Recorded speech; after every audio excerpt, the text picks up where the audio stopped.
that sexy? Can you hear me? Yeah, you don't have to go that close. I'll just adjust. No? Okay. All right. Sounds good. It's like, All right, so Are we welcome, ready, guys. Hi. I want everyone's names. I know you. This is Jen. This is Corey's wife. She's the sweetest lady ever. You, sir. I'm Jamie. Hi, Jamie. Phoenix. Wait a minute. Okay. I think I've seen you on the Keycon board somewhere. No, Possibly, wrong no? Phoenix. Wrong Phoenix? Another Okay. Phoenix, No. Okay. No. Paul. Awesome. So, I've got a bunch of notes here. Very free form. You guys have questions, please speak up at any time. So, you're here because you're all interested possibly in doing your own podcast. Potentially. It's easy, but there's a few. I've written out a bunch of steps here of what you can do to have your own podcast, what you need to do. This is, don't need to do all this, but it is nice. Like I said, I was recording out of my car, to and from work. Pretty easy. And honestly, if you check a lot of the podcasting websites where they're trying to teach you and sell you stuff, you'll see them have this is $200 recorder, but they usually offer the $400 or $600 ones, the Zoom H5 or Zoom H6, $2,000 mixing board. It's all shit you really don't need. Sorry, that board's only 200?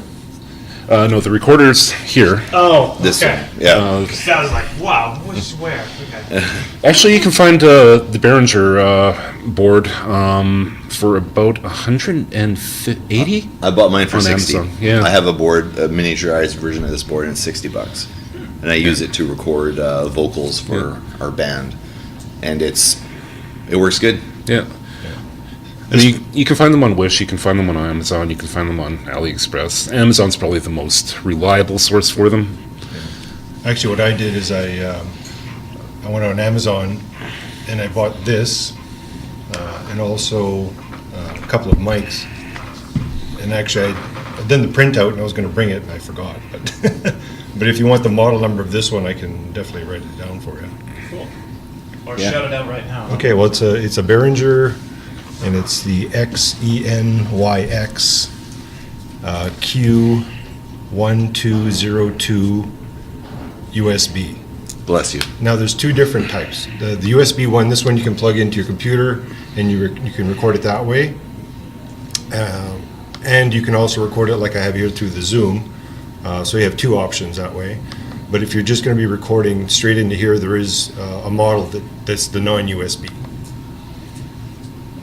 And I don't think the price is that much Right now, different. I'm just going straight into my computer. What I need is the intro step. I realize that it's better sound-wise if you go. Yeah.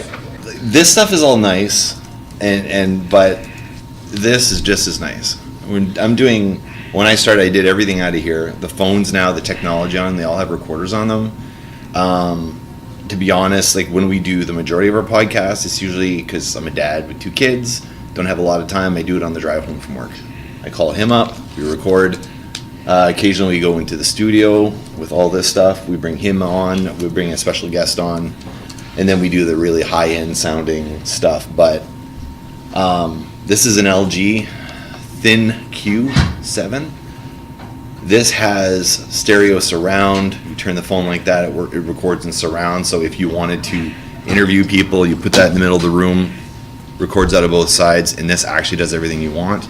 This is a free phone through Rogers. If you want a better quality audio and you're just doing a solo podcast, plug in your earbuds. You got a microphone right by your mouth. Works great. Works really good. And if you've listened to podcasts out there, most of the podcasts don't sound very professional. They sound not professional, but the sound quality is really subpar. And in fact, it's below ours in a lot of cases, but these are high-end podcasts that have thousands of subscribers. So don't be daunted by it's got to sound so perfect and so studio. Not that important. People just want to hear people talk about stuff that they're passionate about, right? I've actually seen filmmakers as well using cell phones to record audio between actors, and then they'll just put the audio in afterwards. So honestly, the microphones that you have on your cell phone is perfectly adequate nowadays. Compared to say 10 years ago. Like with this one, I could actually go to a live show and record the show and have pretty darn good quality of a live show in a really loud setting. So I actually did a guest spot on someone's podcast, and they used cell phones, and I was a little surprised when I heard the audio later, and it was just a room full of people. Yeah. It was very clear. yeah, no, for sure. So I mean, the technology's nice. Like we're investing in it now because we've been around for a while, and it's like, well, we want to have this guy's obsessed with sound quality. Yeah. I honestly don't care, but it does sound a lot better. So I mean, it's something you can aspire to, but it's not something you need. There's people that have been running podcasts for 5, 6, 7 years, and they still don't have any sort of setup, and they're still very successful. What we've done also is we've done podcasts where we've had just a boom mic with a condenser microphone, which kind of picks up the whole room, and it actually worked out pretty good. Actually, yeah, we did a panel last year, and how many people were in that room for the Evil Within panel? 30, I think. Yeah, and we just had this in the middle of the room, and it recorded quite well. It was actually came off pretty good. So, but I think the primary thing about doing the podcast, we'll get into the technology and the providers, but if you're going to do the podcast, a lot of people start and stop. That's the common thing. I see people, they put up 9, 10 episodes, and then they're gone. They take a 3, 4, 6 month sabbatical and then come back, do 6, 7 more episodes, take a break. Consistency is the most important thing. With our show, we've been doing it every single week, period. No breaks, no holidays, you bank episodes. But consistency is the big thing. Laura was talking to us about consistency. Laura's a former guest here. And GMB Chomichuk, he's a famous comic writer. The thing they always said was consistency is more important than quality. You need to have something. If you're going to do something and you're going to commit to it, you got to put it out every week, once a month, once every 2 weeks, but consistently on the same schedule. The minute you fall off schedule, you lose listeners. It works exactly that way. So that is the biggest thing. And around Keycon, we all get busy. I mean, my daughter's birthday just happened. I was on a trip with my wife. So just you bank episodes.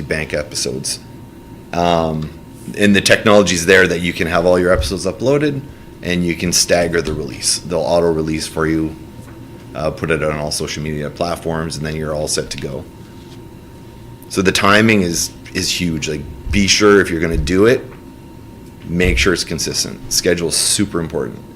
And then always temper your expectation. If I could do 3 episodes a week. Don't. If you think you can do, so let's say I'm going to do 5 episodes a week, do 1. Like, always tailor it back. If you think you can do an episode every 2 weeks, then do 1 a month. But if you have some topics that you want to cover, and just kind of hold off on them, and then you'll have something to post. So if there's a week or something that you're busy and you don't have time, at least you'll have something in the bank. In the bank, so important. Originally, I was recording 10 episodes a week. I still only put 1 out a week because it was to and from work 5 days a week, right? So, but what I realized later is, I have no topics. I've got nothing to talk about. But I've already released my 5 episodes this week or my 10 episodes this week. And I put everything out. Now I got no content for 3 months because I'm dried myself out. But if I had staggered them, then it works a lot better. We covered this. Software. What do we need to do this? I just use Audacity. Audacity, yep. We use Reaper. Todd and I are both musicians, so we actually recorded our album 100% on Reaper. Did all the mixing on it. It's very dynamic. It's very free. You can do everything you want on there. It's probably too complicated, and you don't need to go to that level. Audacity does everything you need. I know a lot of podcasts use Audacity. Yeah, we're part of the Manitoba Podcast Festival group, and I think 90% of them use Audacity.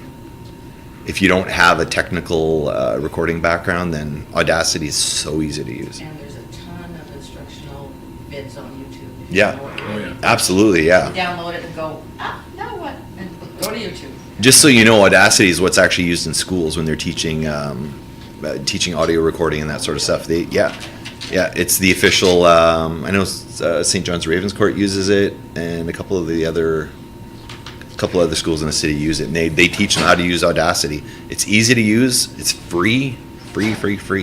Yeah. I mean, if you can, always go with open source software. It's actually quite often a lot better than a lot of the paid apps that you'll find. Audacity is pretty much the one I'm most familiar with because I don't know how my school managed to pull this off, but it was McGregor Collegiate, and they trained us on Adobe Audition. Oh, okay. That's expensive, if I recall. Yeah, like I don't know how they were able to put this on 30 computers for a class. Oh man. You probably man. bought a business license. Yeah. It doesn't help you once you graduate. You have to leave it behind. Yeah. Because you're not going to use that when you graduate. But Audacity was close enough to it that it was. Yeah. It's like, okay, I know what I'm doing here. And it is easier. Audacity is very easy to use. I mean, I was able to jump in right away, and primarily, like, we use Reaper and Audacity. I like Reaper because you can do a lot. You can do crossfades and a whole bunch of crazy stuff like that. Like, it's more robust, but I do have a background in it. But with the free version of Reaper, it exports out as a WAV file, which most sites are going to go through. They want an MP3. So I put it into Audacity, convert it You to... can download it as, yeah. Exactly, right. Export it as an Yeah, MP3. so I don't do any mixing at all in Audacity. I probably could, but I don't know. I'm used to Reaper now, so... I will say that I've tried Reaper and I got into it and I'll leave it to them. I'll stick with Audacity. I'll look at the little blue line going. Yeah. It's like cable. Too many options. Yeah. Yep. So like, really for software, it's that simple. There's a lot of other stuff out there you can use. There's apps. There's one that I tried. I can't remember what it's called now. There's an app you can buy, and it actually allows you to upload straight to the internet. And it will put your podcast up there. It'll make sure it's available on iTunes and on Google Podcasts and Spotify and all that stuff. And it allows you to edit on your phone. So you're literally recording. You can merge in sounds, like if you want to have sound effects or whatever. Okay. All that aside, great software. However, you do not own your podcast. So when it's uploaded to iTunes, it's uploaded as that company, and if there's any revenue generated from it, it doesn't go to you, it goes to them. So be leery. You're better off just recording on your phone, and I'll get to what to do with it after, but you're better off owning your own stuff because there's not a lot of money to be made in podcasting. There can be, but you want to be careful that you own your stuff, because if suddenly you get a sponsor that comes in, say you're doing a gaming podcast, and say Wizards of the Coast say, hey, we like your podcast, we're going to support you. Oh, you're using that software, we're not going to support you. We can't, because you don't own the podcast.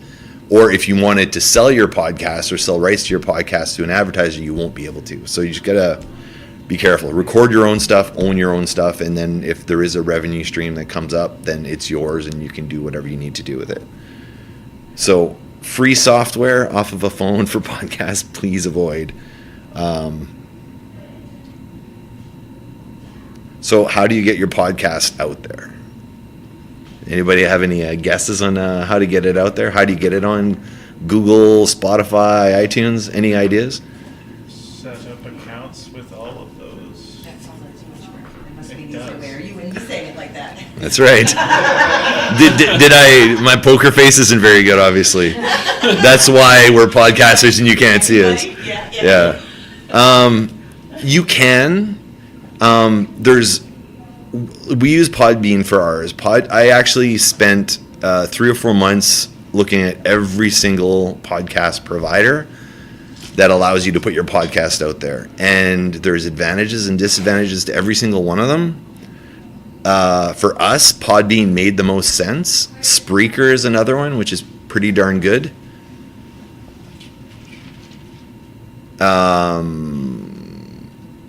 One of our buddies uses Spreaker, and Spreaker is more expensive, but it is more expansive.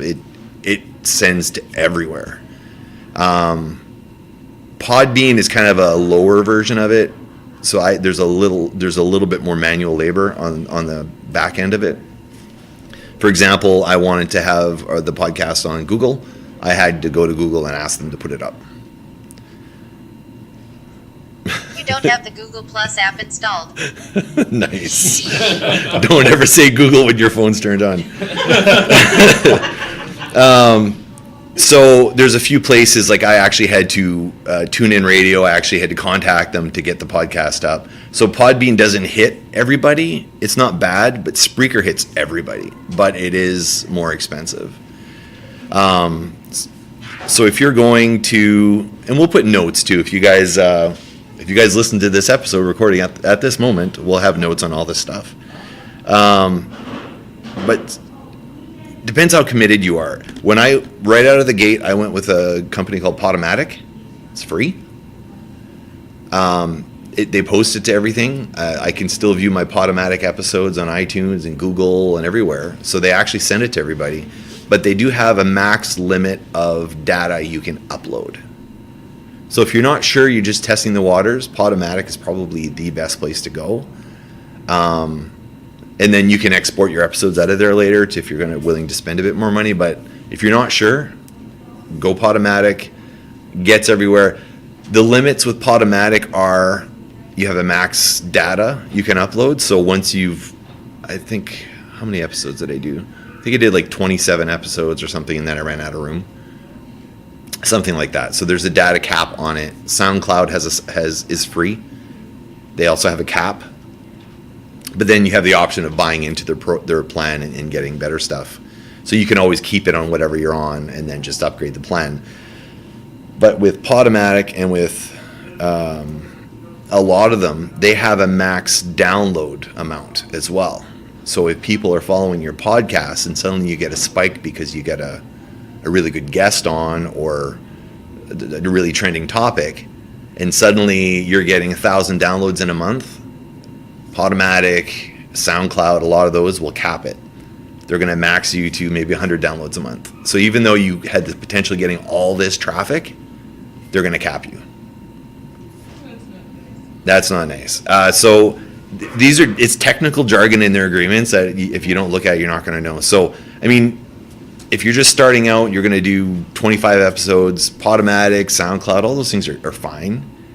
But at some point, you're going to, if it blows up, which it can, I can't remember, we had an episode that blew up in Sweden, and then now we have Sweden followers. But if I was a Podomatic, we wouldn't have hit Sweden. Sweden would have just ignored us. So it's one of those things, you be careful with that. With Podbean and Spreaker, there's no limit. You pay for your plan, there's no limit for uploads, there's no limit for downloads, there's no limit. We can put as many episodes a month as we want, there's no limit. So, I mean, I'd highly recommend those. We use them, they're easy to use. You can delay, it automatically goes to iTunes, so you don't have to worry about that. It automatically goes through like Spreaker and a bunch of those. It automatically will send the RSS feed to all those people. But you still have to apply for Google Podcasts because Google's an exception to the rule, it seems. So I'd recommend Podbean because it's cheap, affordable, and Spreaker if you get a little extra money to spend. But start with a Podomatic, or it's a pretty good one. I'm doing all the talking here. Oh, you're the expert. You're doing a great job. Technical support group. Yeah. So the other thing too is when you're going with a service, they're also going to provide you with a web page. So that's kind of nice. That's something that you don't really think about. We have a web page at Podbean, which is nice, but it says podbean.com /. So it's got a long convoluted address, but they will provide you with a web page. There's lots of web formats you can use. It can look more like, hello, sir. You can come in. That's fine. This is me just checking all the grids to make sure they're populated. Okay.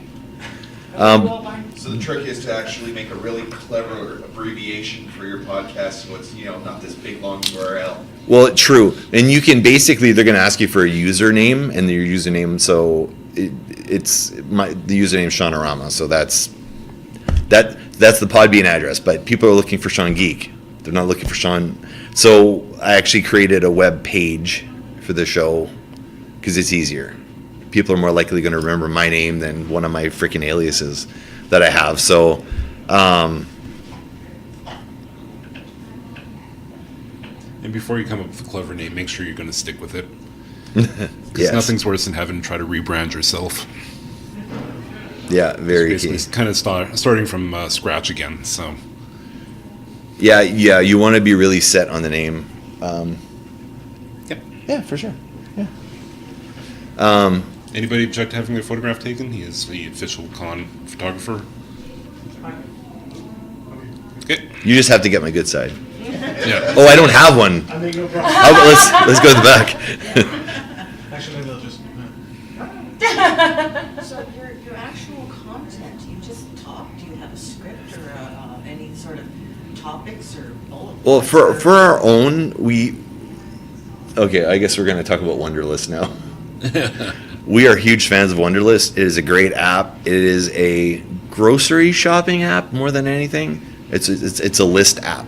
So what it does is you can share a shopping list, for lack of a better word, with you and as many people as you want. So whenever one of us comes up with a podcast topic, drop it in Wunderlist. We all get it.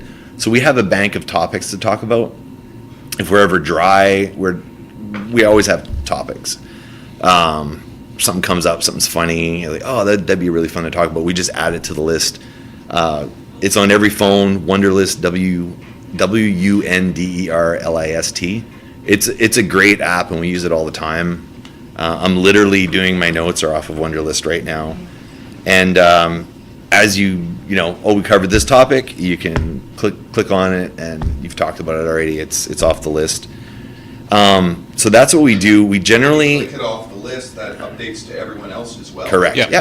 Yeah. It's really handy. I use it for grocery shopping with the wife all the time because I never remember to bring the list with me.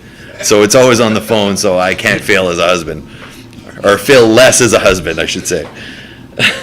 But we use that. So and it's anything like our own, like on our show. It's like we went on a whole thing with Jared Threaten. I don't know if you guys heard about that guy, the fake band guy who booked a bunch of shows in Europe and then. I think I heard. Yeah, and then he faked his data, his stats for his band, that they were this big selling, award-winning group. Created his own award. Yeah, created his own award. Created 2 news websites. Basically, cut and pasted a bunch of articles from other music news websites, and then wrote glowing reviews of his own stuff. And then he booked his own European tour, got a backing band that was completely unaware, and told all these promoters and venue owners that they had sold out the venue. There's like 200 pre-sale, and nobody showed up. Literally, they're playing to empty halls. In one case, I think there's like 3 people there because that was the opening band for them. Yeah. So that like we saw this headline. We got to talk about this guy. Yeah. We got to talk about this guy. This guy's And it's still ongoing. He's either a mastermind or a complete idiot. We haven't decided yet, but Yeah. like we'll have a topic like that. It's like, okay. I mean, if it worked, he would have been just. Yeah. And the funny thing is, though, the news started breaking right before the band members, or when the news broke, the band members confronted him, and all of them decided to jump ship.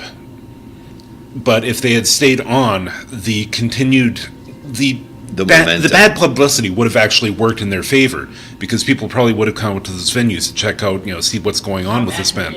Yeah. Yeah, but it really was just a poorly executed plan. Like, But he has a show in the UK, November. Yep.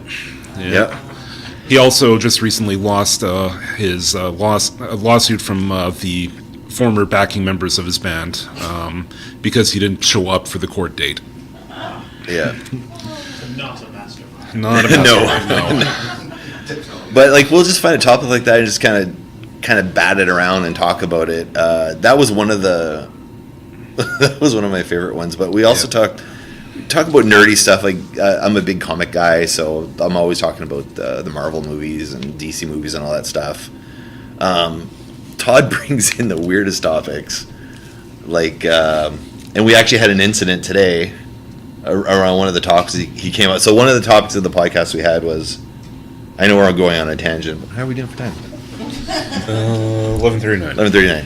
So he works at the hospital, and there's a lot of battery operated things. Like you go to the bathroom, the sensors for for the water, for the soap, for the dryer, for the toilet, the battery operated clocks, and he came up, well, who changes those batteries, and how do you know when they change them, and who is paid to go change those batteries? We just talked about that for 25 minutes or 30 minutes or whatever. So he brings weird topics like that are always, I like them. They're just really quirky. He's like, where are you going with this? I just add him to the It Wunderlist. doesn't have to go anywhere, but it just sounds like just the observational comedy of some Yeah. sets I've seen where it's just. Well, we had an incident last night. Because so we were trying to get into our room. So at 1 o'clock in the morning, we're trying to go to our room and we can't get in because the battery died on the card scanner. So they're changing it right now. But it's like, well, how do you not know when these things run out? And, anyway, that we had a whole episode about that. Yeah. But a lot of the time, like, in this, I mean, you can use this formula yourselves and whatever you're doing, but it's fun to have two people because we can banter back and forth. But a lot of the stuff we talk about is stuff he knows nothing about or I know nothing about. So a lot of the times, he's going to come up with a topic I know nothing about, and I'm going to be like asking dumb questions because I don't know anything. And then if I talk about a Marvel movie, he hasn't seen any of them. I think he might have seen 2. But it's interesting to have an outsider's perspective on stuff, and it kind of adds its own comedy or its own interest. So sometimes having 2 people that know everything about Thor Ragnarok, and all they do is talk about Thor Ragnarok for like an hour, and they know every detail about it. Maybe not as interesting. Yeah, sure. Yeah. But like he doesn't know anything about it. But then his opinion of the movie that he hasn't seen is actually very interesting.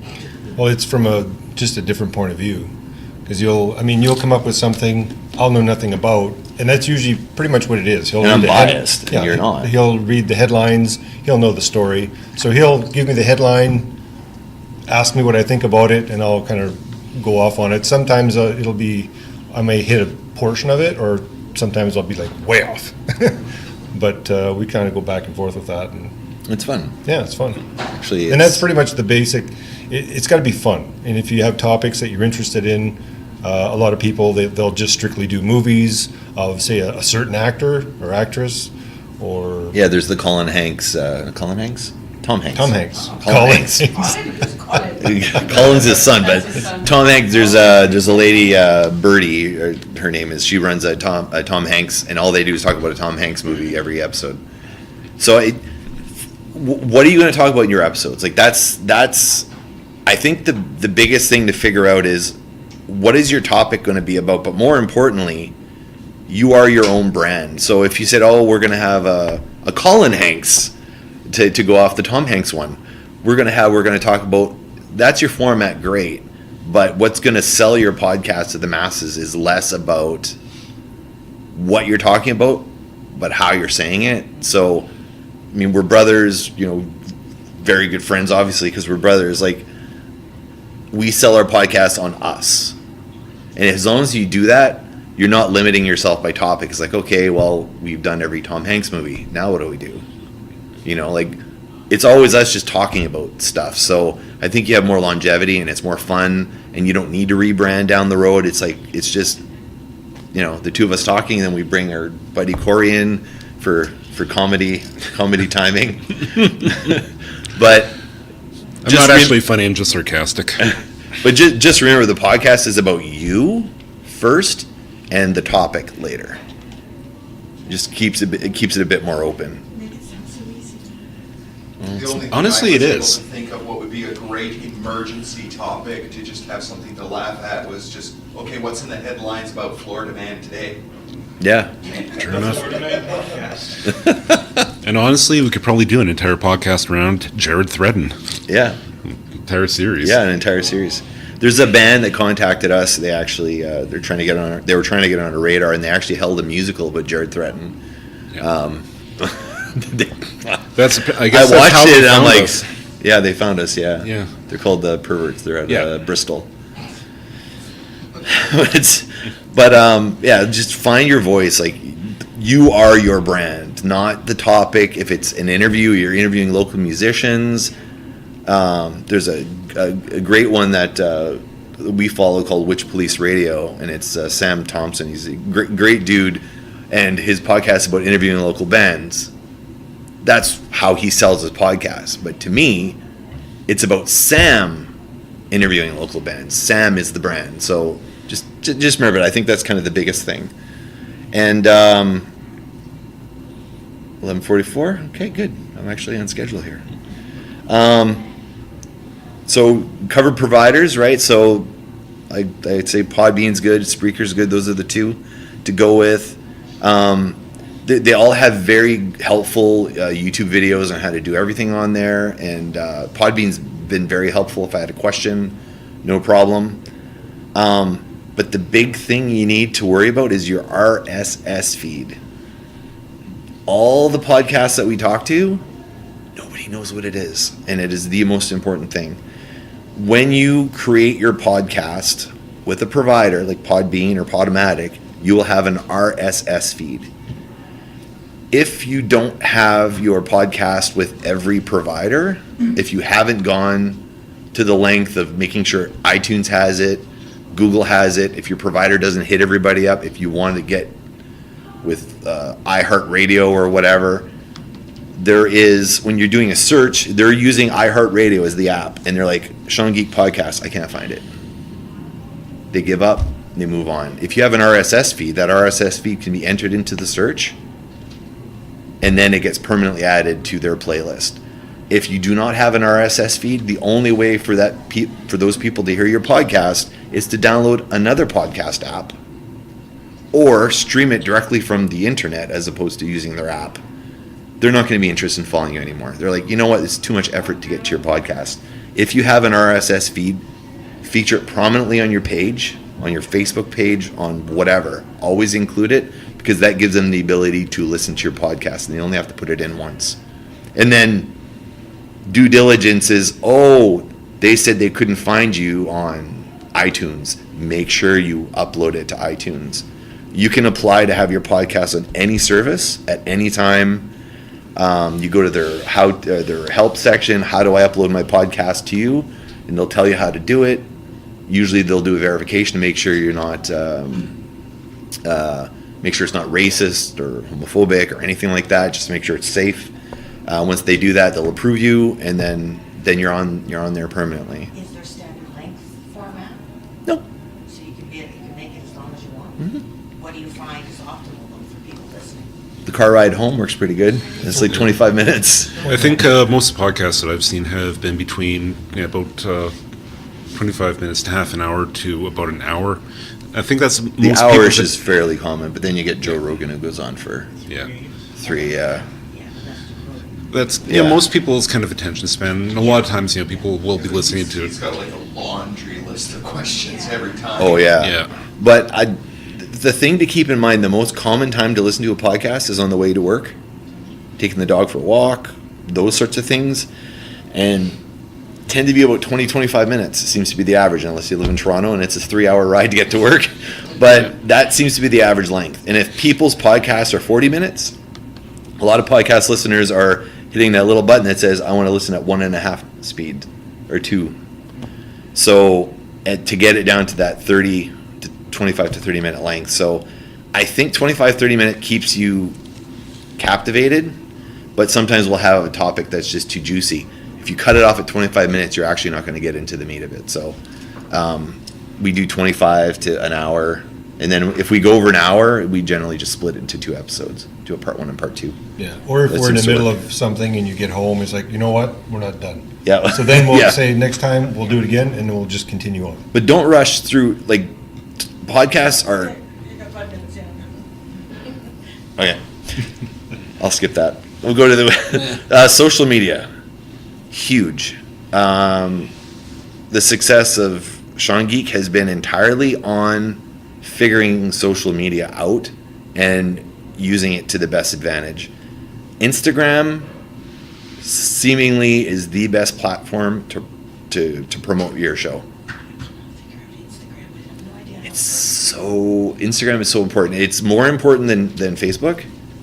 Twitter is a second, and Facebook is like probably third, fourth, or fifth. Well, Facebook is for old people, apparently. That's That's what I I'm keep hearing. being told, but I use it, so I guess I'm old. I resemble that remark. So do I. Who here had a MySpace page? The way Yeah. Facebook find things, it's Exactly. It's not a promotional tool anymore like it was. Instagram works really good because you can't share posts on there normally, right? And Facebook, you can share anyone's post. Yeah. On Instagram, you got to put your own picture up and you got to promote your stuff. So there's less noise and more actual content. So make sure you have an Instagram page. You have to have a Facebook page. You should have a Twitter. And I just go through Instagram, and then it shares to Twitter, and it shares to Facebook. I put it one place. We promote our show that way. Hashtagging is very, very important. And when you're doing a hashtag on Instagram, I mean, this might be Instagram 101 for some people, but when you type in a hashtag, it'll tell you if that hashtag is in use, how many people have viewed that current hashtag, and it makes sure you're hashtagging properly. So if you decide to hashtag hot dog and a shake, and you misspell shake, no one's going to see it. But if you type it in properly, and it says 493 people just talked about this in the last hour, you know you've grabbed a good hashtag. So you want to make sure you hashtag properly. So we always hashtag podcast, what the topic is, novelization, or Jared Threaten, make sure we spell his name properly, just to make sure it trends properly. So the majority of our followers come through proper hashtagging. If you, like I said, type in the word, hit hashtag, type in the word, make sure it's actually being used and it's a current hashtag. If you do that, hit it through Instagram first, then it filters through Twitter and Facebook. Those hashtags will be proper in both those places as well, because Instagram has the best filter for making sure you're using the right hashtag. That's key. Our listeners out of California are all came on from hashtags. And now there's a bunch of people that run podcasts in California that are following us just because, like, oh, they hashtagged podcast. Yeah, I think that's it. Anything else, boys? My mouth is dry. Yeah. I got you water. Oh, there you go. It's right behind you. Yeah, that one's yours. The other thing too, just make sure you're promoting yourself. If you've got an episode, like I said, the consistency thing is important, but make sure you pick a day and always meet that time. So our podcast is every Monday at 5 a.m. Period. No ifs, ands, or buts. What time zone? Or this time zone, yeah. So I do 5 a.m. because it's good for 7 a.m. on one coast. And Yeah. Actually, I do have a question. yes. How do you make money off of podcasting, Sean? You sell these things. This is the design, which we went through a company, and my wife right now is fighting with them because the quality is not what we want it to be. Mine's unwashed, because I just put it on new, he washed his, and it's fading. I washed mine too. After one wash, they're faded, so we're fighting with the company, but I'm sourcing out multiple companies on selling these and selling them affordable, because I don't want to sell a $40 shirt. I want to sell a $10 shirt. That is the biggest moneymaker, is swag. You can do swag through various companies. There's the Brick Shirt House in town.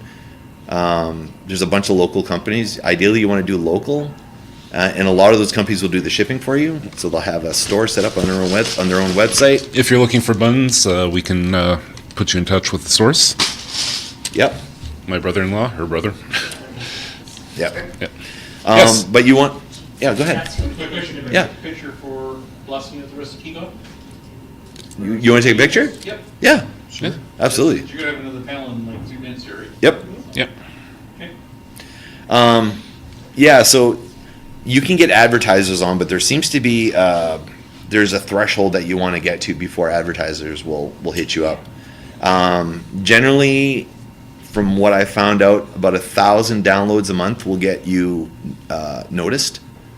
Once you get at that level, then people will start approaching you. But you can approach people and you can say, "Hey, 1,000 downloads a month. This is what we got." It's easier to sell. So basically, you're looking for advertising or supporters, or you can set up. We have a Patreon account set up. Patreon is a monthly subscription service, so people have to pay you money every month. So it's a little trickier, but you can also have a PayPal account on your webpage, and you can just ask for donations. You can set a goal. That's something we're setting up now because I don't think Patreon's working exactly the way I want it to. No, we do have one Patreon though. We're actually very happy about that. Yeah. Well, what am I here to do? To focus on my podcast or feeding the Patreons, you know? Yeah, well, our what we do is you can get the episodes once they're done. So sometimes we'll bank a bunch of episodes and I upload them when they're done, and with a delayed release date. But on Patreon, everything is. There was like 3 episodes in 1 week a few weeks ago, and they were all uploaded right now. So if you want them now, you get them now. So you can use that as your Patreon. If we get the T-shirt thing going, then that'll be part of our Patreon package as well. But you can always do little asides, mentions on the show. If you give us $2 a month, we'll mention you on the show. Or whatever. Like there's things like that. Jesse Lewis. Thank you, Jesse. Thank you. But it is tough to make. But there's some patrons out there doing podcasts that are really crappy quality, bad content, bad editing, and those guys are pulling in $40,000 a month. So, there's money to be made. It's just marketing. It's all marketing. I think that's it. All right. Yeah, you don't need any of this stuff. Yeah. But if you guys have questions about any of this stuff, everyone have a pin? You don't have a pin. If you want to reach out, ask any questions, we will be at the Manitoba Podcast Festival in September. Is it October? They're doing another. We went to it last year. We're going to be presenting, I think, this year. Oh, sorry. Did I take this pin? Maybe. I'm sorry. No, that's it. Oh. Hey, Welts? I got We're my, good now. We've got a nice big, we could play shuffleboard on this, Yeah, we could. We might have to. with the pins. Yeah. Any questions? Todd and I are also talking about doing some YouTube video, and Sean as well. We're going to be looking into kind of going into the equipment that we use. And we're also hoping In greater to actu- detail. Yeah. And how to actually do We're stuff. also looking into the possibility of doing videos on how cheap can you get away with, because we've been looking at places like Alibaba and AliExpress and Wish.com, and you can find some digital recorders for as little as $18 to $20. So we actually want to see whether or not the quality of those is reasonable, as opposed to like the $200 one that we have here, or the other Zoom that we have, which is about $100. I do have it here. I got a boom mic for $20 on eBay once, and it was new. It wasn't and it came with the pole as well. And the Nice. sound quality was actually pretty good because it's standard condenser mic. I was like, how was this $20? Yeah, it's usually in the build quality, once say with the Zooms. The one, this is actually fairly standard for a lot of, indie filmmakers. Excuse me. where they will use this because it's so small and you can pretty much, put it anywhere. There's one guy that I follow where he'll actually tape it, to a piece of set that'll be, shadowed by the camera. But this one's actually kind of, a standard starting mic for a lot of people. And Zoom's fairly well-known company, good customer support, and, really good quality. So Yeah, there's many different brands out there. Creative is another brand. I had bought that one, I don't know how many years ago. They've switched it. I think it's an H1N now or something. It's just a little bit different. And where can you buy these? Indie music store like Long McQuaid or Quest Music or one of those ones in town, or even Amazon. a lot of photography places are selling Zooms as well because a lot of filmmakers use them as well. Yeah. So. And some of the podcasts that we've done, we've actually done some with not just strictly audio, but we've gone to Skype and actually did. Actually, the other day we did the four-way. Yeah, we interviewed Charles Lauder, and we were able to record the audio off of that, off of Skype, and it wasn't. I actually had to do it. Well, I had to do a lot of editing. Yeah. Yeah, because Skype's got little peaks and valleys, and too many people are talking at the same time. It just does this thing. So I had to edit all that stuff out. And so it was a 20-minute interview, and it took 3 hours to edit. Oh. Yeah. Yeah, my wife was very pleased.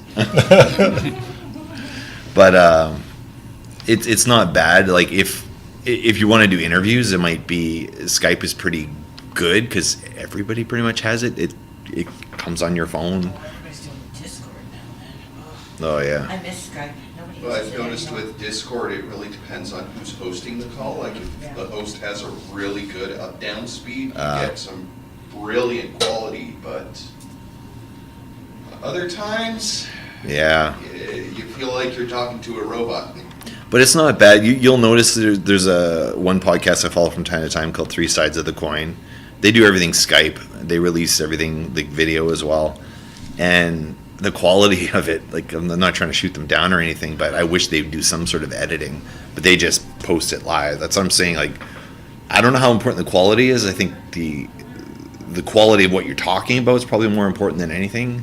I mean, it's not like you're listening to someone's CD or something, and the quality's got to be perfect. It's just people talking. So as long as you can hear everyone's voices, it doesn't matter if it's. But if it's cutting out because they're up. What if it's cutting out? Yeah, like that. Yeah, the editing was painful. Yeah. But anyway, that's Podcasting 101. We're going into hour 2.